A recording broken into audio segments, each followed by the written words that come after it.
It's a beautiful day for a drive, but when you get in, start the car, the engine shakes.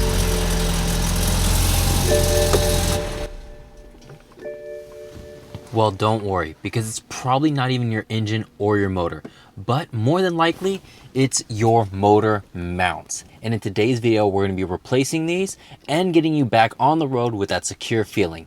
Let's get into it.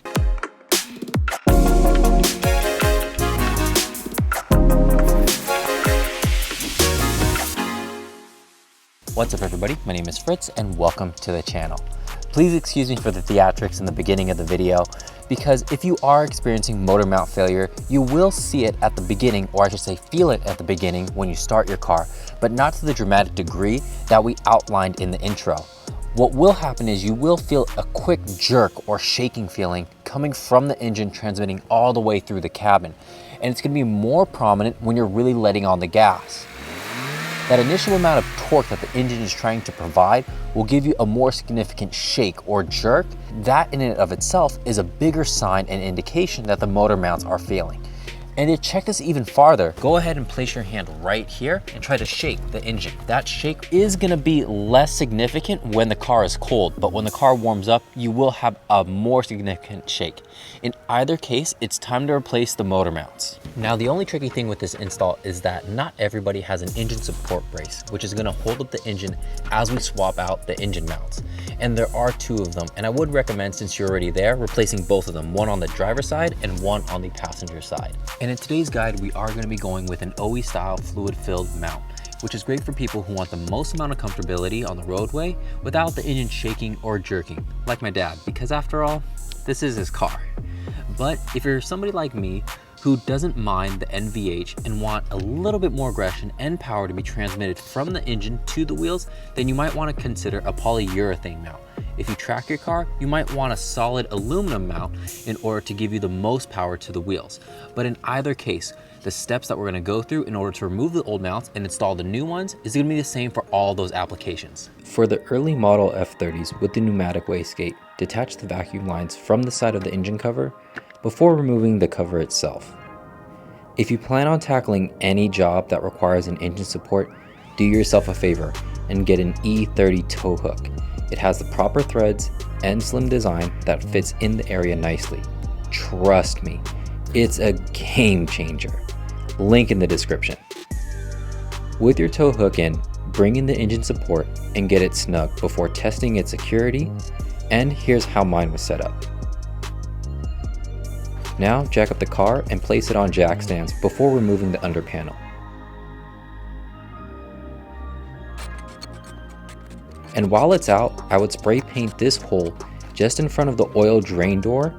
This is your front center jack point, and painting it white makes locating it in the future much easier. Let's proceed to remove the 3 E12 bolts that hold in the bottom of each engine mount. To remove the top 16mm nut on the engine mount, you have two options. One is from the top with a long extension and wobble.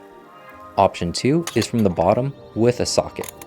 Let's work on the driver's side first, as it's the more difficult side due to space and accessibility. It has 4 E12 bolts holding in the bracket that joins the engine and mount. Remove them in order to take out the old mount, but as you can see, the rear top bolt requires a few extensions.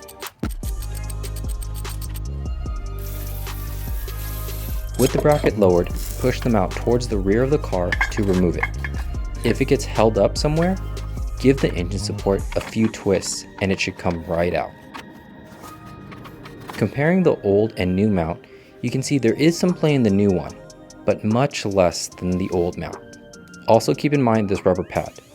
When installing the mount, it should face the middle of the car, because each side is designed differently, but the rubber pad should always face the middle of the car. We'll install the mount in the reverse order, going from the rear and over the subframe. Ensure it's properly orientated before threading on the E12s. And we only want a few threads engaged to keep it in place and properly aligned when we lower the engine. That's good enough. Moving on to the top 16mm nut and 4 E12s that hold in the bracket. Hand tight is good enough for now.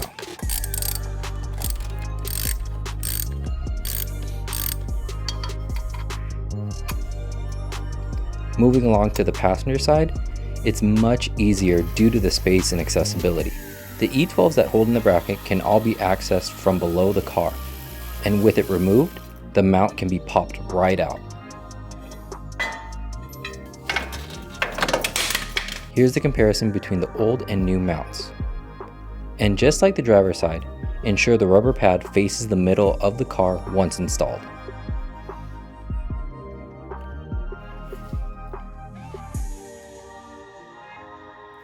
This mount drops right in, no problem, allowing us to thread in those bottom bolts.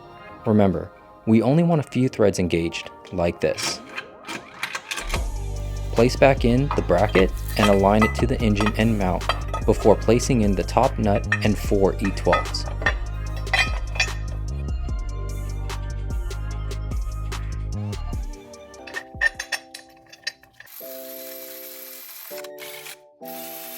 With everything in, let's remove the engine mount, and because we threaded in the bottom bolts, everything should be perfectly aligned. Time for torque. The top 60mm nuts should get 55 Newton meters. The E12s on the brackets get 38 Newton meters.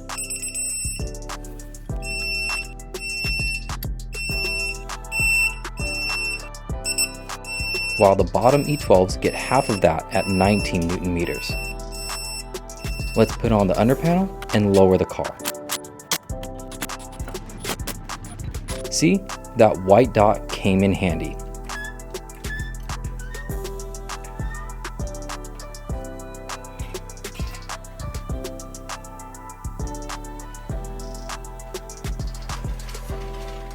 Lastly, put back on the engine cover and 2 vacuum lines if you have them. And now we can finally check our work. As you can see, there is some give, but much less than before. And just like that, we've replaced and in some of your cases upgraded the motor mounts on your BMW. Just one installation tip would be that if you have an upgraded charge pipe with 3 different segments, or if you don't have the socket extensions that we used in today's video, then I would recommend taking off the charge pipe. It's gonna make getting access to the bolts on the driver's side bracket a whole lot easier. But if you have any additional questions, please leave it down in the comment section below. And if you need anything that we used in today's video, it's gonna be down in the description links. And don't forget to leave a like and subscribe so you don't miss out on future videos. And I'll see all of you in the next one.